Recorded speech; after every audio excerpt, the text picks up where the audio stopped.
C'est la Gantoise qui crée le premier danger de cette partie via son inévitable Laurent de Poitre. Un joli mouvement avec Benito Raman qui termine en 2 temps dans les gants de Johan Thuram. À peine le temps de changer de camp, 11e minute, le Standard prend l'avantage sur ce qui n'aurait même pas dû être une occasion. C'est deux points qui est passé complètement à côté de Camargo qui marque et qui profite de ce cadeau de Noël offert par Sels, dont on disait que c'était l'homme qui gagnait des points. Igor de Camargo n'en demandait pas plus pour inscrire son 8e pion de la saison, mais Gand réagit 4 minutes plus tard sur la première phase arrêtée de la partie. Coup franc pour la Gantoise, Milicevic.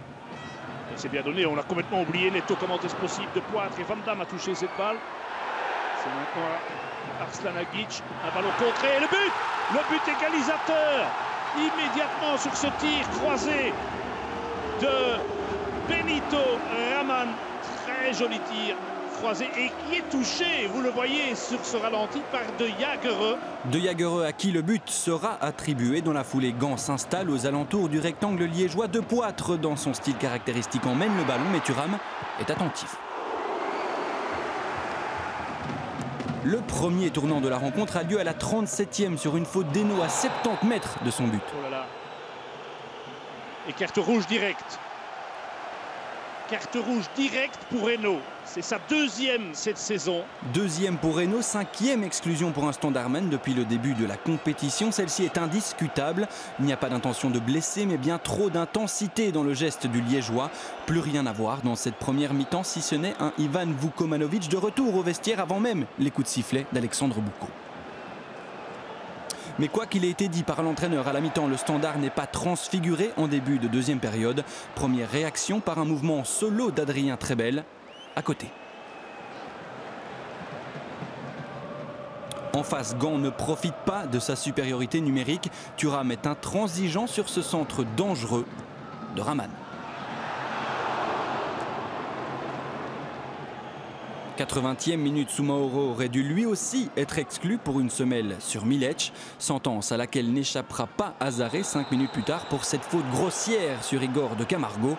On pense filer vers un partage, mais c'était sans compter sur ce nouveau cadeau offert par Neto au même de Camargo dans les arrêts de jeu. De Camargo pour la balle de match vers Bia. Bia qui frappe et qui marque. Et qui marque à la 94e minute. Mais les Gantois n'ont qu'à s'en prendre à eux-mêmes. Gand n'aura jamais profité de ces 50 minutes de supériorité numérique. Le Standard arrache quant à lui une victoire inespérée et se replace aux portes du top 6. Alors Hein, j'ai envie de vous demander votre sentiment ici, à quelques minutes après la fin du match. J'ai pas envie de parler des sentiments. C'est le réalisme qui compte. Et le réalisme, c'est qu'on laissait venir Standard à 1 point de nous. Au lieu de les mettre à 7 points et peut-être de les éliminer vis-à-vis de nous. Alors, peut-être pas éliminer pour le top 6, mais vis-à-vis de nous, 7 points, ça aurait été beaucoup pour eux pour revenir sur nous. Maintenant, on les a mis complètement de nouveau dans la bataille pour le play-off. Vous dites on les a mis, donc c'est de la faute de vos joueurs. À tout le monde, hein, le staff, les joueurs, tout le monde qui est occupé avec ça. Pour quelle raison? On fait tout ensemble. Hein. Pour quelle raison? Vous avez vu le match. Hein. Si tu domines 90 minutes presque, tu joues contre 10, tu es 95% du temps sur la moitié adverse et tu encaisses 2 buts par cadeau que vous offrez vous-même. On est bien entre Saint-Nicolas et Noël, mais quand même...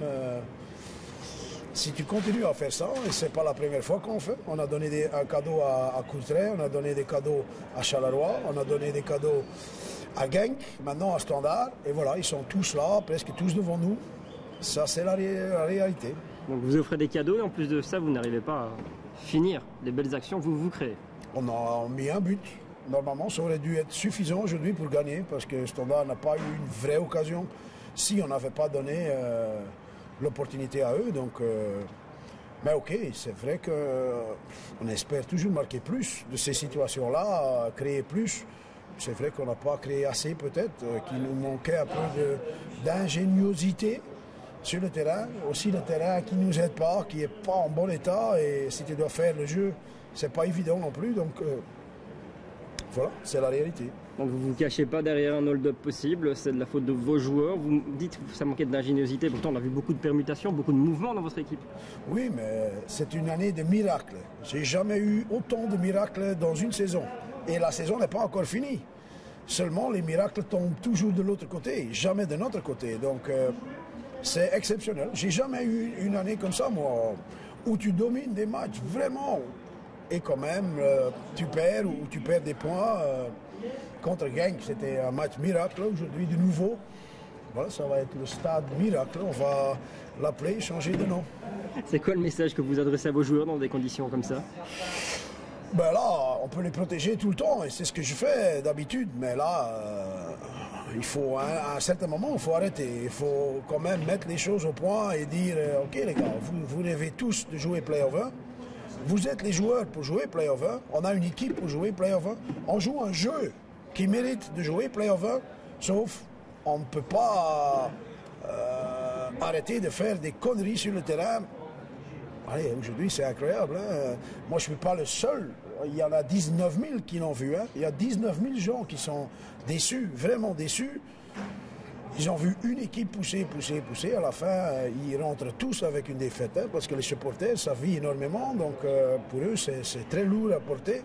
Et là, les joueurs peuvent le savoir, hein, que si ça ne change pas, ok, ça aussi, ça fait partie du jeu. Donc c'est quoi? C'est pas un manque de qualité, vous le dites, c'est un manque de concentration? Les deux. Hein. Qualité aussi? Oui, certainement. Hein. C'est l'initiative aussi, hein, prendre l'initiative, pas remettre les choses à un autre. Non, à un certain moment, il faut prendre l'initiative. Et le deuxième but, c'est un bon exemple de remettre la responsabilité à quelqu'un d'autre qui est à 2 mètres de vous. Ça, c'est des choses qui ne peuvent pas arriver à ce niveau-là. Donc voilà, ils doivent en tirer les leçons et on verra. On a un match à jouer, un match très difficile, qui est, après le résultat d'aujourd'hui, encore plus important. Donc, ça va être Noël justement, vous parlez de miracle, vous avez envie d'avoir un cadeau? Ce serait bien d'avoir une fois le cadeau de notre côté aussi. Hein. Peut-être après Noël, ça va changer peut-être. Un petit joueur par exemple? Non, ça on en a déjà. Donc on voit, on regarde ce qui est faisable, ce qui est intéressant aussi. On verra bien. Alors Thomas, on ne sait pas trop ce qu'on doit vous dire ici. Vous avez fait un bon match, la Gantoise a fait un bon match et finalement c'est 0 points. Comment vous expliquez ce résultat? Ouais, comment vous expliquer? Contre Genk, je pense que c'est un peu la même façon. On domine le match. Et ok, ils ont joué d'une bonne organisation. Mais même à la fin, tu peux jamais prendre un but comme ça. Au moins un match nul, mais pas perdre ce match. Donner les 3 points au Standard. C'est leur droit de jouer d'une bonne organisation. Et je pense pas qu'ils ont passé la ligne médiane 2 fois peut-être. Mais on doit finir les occasions. Et c'est un peu la même comme les dernières semaines. Dans la compétition, c'est ça le problème, c'est le manque de finition. Ouais, on n'arrive pas de mettre ce deuxième but et comme ça on peut être, nous jouer d'une bonne organisation et pas toujours attaquer, presser, avoir jouer contre la montre. C'est un peu la même des autres semaines.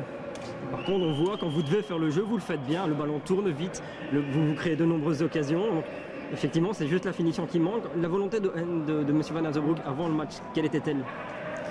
Avant le match, oui, mais je jouais comme le match à l'Ukraine. Là, on jouait libéré et on finit les occasions. On a beaucoup d'occasions.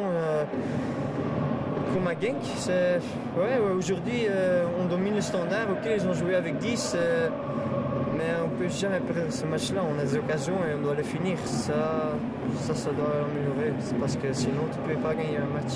C'est de l'incompréhension, un peu de frustration. Qu'est-ce qui habite votre tête? Qu'est-ce que vous avez comme sentiment? Non, parce qu'on est bien dans le couple, on a la compétition, on est bon, donc on n'a pas de stress, on joue libéré, mais je sais pas, c'est bizarre. Concernant votre prestation, par contre, vous avez été étincelant, surtout en première mi-temps, vous avez eu beaucoup d'espace. Vous vous attendiez à cet espace? Oui, si on fait bien la circulation, un peu vite changer de les côtés, on peut les faire mal si l'attaquant ne défend pas avec moi. Ouais, ils vont avoir des problèmes. Et on l'a fait bien en première mi-temps. En deuxième mi-temps, c'est plus difficile parce que ouais, ils ont plus joué avec 5 derrière. Et ouais, ils étaient avec 10, donc ouais, c'est dommage. Ouais. Bon, ça ne remet pas en doute et en cause le niveau de jeu de la Gantoise. Je suppose que le groupe reste confiant, de toute façon.